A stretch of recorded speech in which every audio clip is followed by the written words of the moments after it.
네, 안녕하세요. 공대개미입니다. 오늘은 최근 급락세를 보인 비트마인에 대해 자세히 이야기해 보려 합니다. 영상 마지막에는 비트마인 투자 시 반드시 명심해야 할 리스크에 대해 다루니 꼭 마지막까지 시청해 주세요. 비트마인은 최근 엄청난 양의 이더리움을 매집했는데요. 8월 24일 공식 발표에 따르면 약 171만 개에 달하는 이더리움을 소유했고, 이더리움 가격을 4,808달러로 계산했을 때 거의 79억 달러 하나로 약 9조 원에 이릅니다. 게다가 비트코인과 현금 자산까지 포함하면 총 자산 규모는 88억 달러에 달합니다.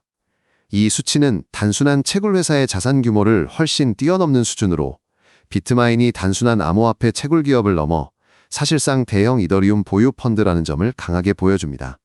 주가를 보면 요 몇 주간 단기적으로는 하락세가 연출됐습니다. 하지만 단기 주가 변동성에 집중해 단순히 폭락이라 평가하는 것은 큰 착각이죠. 이는 다양한 외부 환경 변화, 예를 들어 전반적인 암호화폐 시장의 조정 국면과 글로벌 경제 지표들의 불확실성이 복합적으로 작용한 결과입니다. 본질적으로 비트마인은 전통적인 채굴 회사가 아닙니다. 이 회사는 이더리움 재무 전략에 특화되어 있어 단순 채굴 이상의 가치를 추구하는 기업입니다.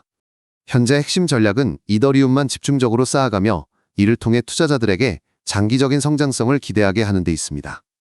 기술적 자산 매집에 보다 집중하는 이유는 명확합니다. 이더리움은 다양한 분산금융 플랫폼과 스마트 계약 시스템의 기반이 되는 암호화폐로 블록체인 생태계 내에서 핵심 자산으로 자리를 잡아가고 있습니다.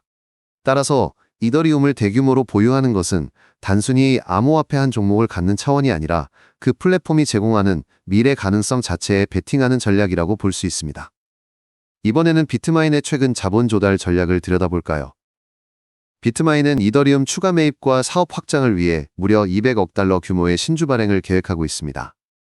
주식 발행은 기업이 외부에서 자금을 유치하는 전통적인 방식이지만 그 과정에서 발생하는 주식 희석 우려는 투자자들에게 상당한 부담으로 작용합니다. 예를 들어 회사가 새 주식을 많이 발행하면 기존 주주들의 지분 비율이 떨어지고, 이는 일반적으로 주당 주식 가치 하락으로 이어집니다. 이를 흔히 주식 희석이라고 하는데 주식시장에서 중요하게 여기는 개념입니다. 투자자들이 이 희석을 매우 민감하게 인식하는 이유는 간단합니다. 가령 본인 소유의 지분 가치가 의도치 않게 감소하는 것과 같아서 자신의 투자 수익률과 직접 연결되기 때문이죠. 그래서 비트마인의 대규모 신주 발행 계획은 많은 투자자들에게 주가 상승을 제약하는 요소로 인식되고 있습니다. 그러나 동시에 이 신주 발행으로 조달되는 자금은 더 많은 이더리움 매수 채굴 설비 확장 등 사업 확장의 핵심 동력으로 투입될 예정입니다. 쉽게 말해 단기적으로는 희석 부담이 있지만 장기적으로는 회사 가치 성장을 위한 필수적인 투자 재원 확보로 볼 수 있습니다. 이러한 희석과 성장 자본이라는 두 가지 요소가 시장 내에서 팽팽하게 맞서고 있는 상황에서 투자자들은 매우 신중한 판단이 필요합니다. 특히 신주 발행이 향후 회사 주가에 미칠 영향에 대해서는 철저한 분석과 분산 투자 전략이 필수적으로 요구됩니다. 비트마인의 주가 흐름을 좌우하는 또 다른 큰 축이 있습니다. 바로 월가의 슈퍼스타 투자자들의 대규모 베팅입니다. 벤처계의 전설적 인물 피터 틸은 비트마인의 지분을 9.1%까지 늘리면서 투자 시장에 강력한 신뢰 신호를 보냈습니다.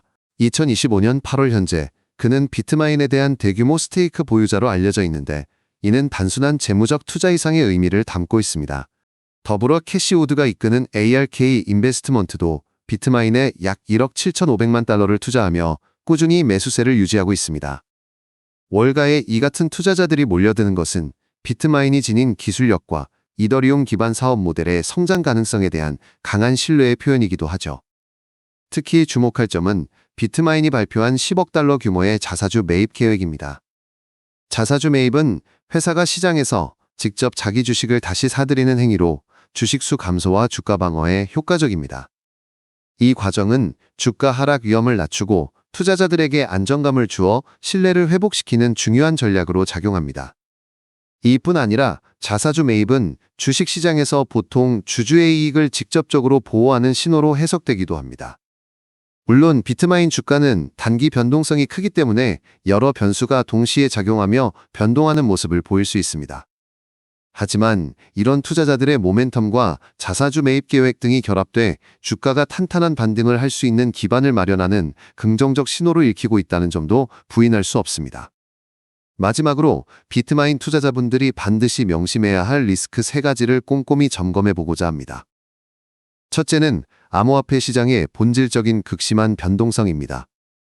이더리움과 같은 주요 암호화폐는 종종 단기간 내에 10% 이상 급등락하는 일이 흔하며 이로 인해 비트마인 주가도 직격탄을 맞을 수밖에 없습니다. 둘째는 회사의 재무 구조 불확실성입니다. 대규모 신주 발행과 공격적인 신규 투자로 인해 외부 자금 의존도가 늘면서 재무 건전성에 대한 우려가 존재합니다. 특히 시장에서는 자금 조달 방식과 부채 구조 그리고 이익 실현 가능성 등을 꼼꼼히 검토하며 불확실성 확대를 우려하고 있죠. 셋째는 치열해지는 경쟁 환경입니다. 암호화폐 채굴과 투자 영역은 이미 성숙 단계에 접어들면서 경쟁자가 늘어나고 있어 지속적 기술 개선과 효과적인 자본 배분 전략이 필수적입니다. 아울러 각국 정부의 암호화폐 규제 정책 변화로 인한 불확실성도 투자 환경에 큰 변수로 작용합니다. 결론적으로 비트마인은 고위험 고수익 투자 대상입니다. 투자자들은 이처럼 복합적인 리스크 요인을 충분히 이해하며 철저한 리스크 관리 및 자산 배분 전략을 동시에 수행해야만 지속 가능한 투자 성과를 기대할 수 있습니다. 최근 단기 주가 변동에 일희일비하지 말고 장기적인 비즈니스 모델과 기술적 성장 모멘텀에 집중할 필요가 있습니다. 준비한 내용은 여기까지이며 구독과 좋아요 및 멤버십 가입 부탁드립니다. 시청해주셔서 감사합니다.